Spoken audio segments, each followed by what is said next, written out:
আসসালামু আলাইকুম সবাইকে। তো সকলেই নিশ্চয়ই ভালো আছেন। আমিও আলহামদুলিল্লাহ ভালো আছি।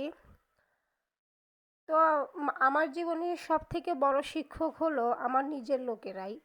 তাদের আম কিছু কথা আছে যেটা আমাকে ভেতর থেকে ভেঙে তৈরি হতে মজবুত করেছে। আগে এত কিছু বুঝতাম না।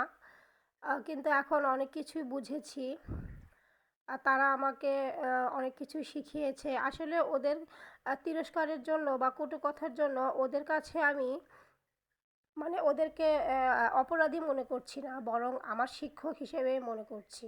যে তারা আমাকে এরকম অবহেলা করেছে বলেই হয়তো আমি নিজেকে আবিষ্কার করতে পারছি।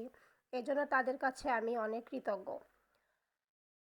তো আমার এমনও কিছু নিজের লোক আছে যারা আমার প্রত্যেকটা কাজকেই তিরস্কার করে।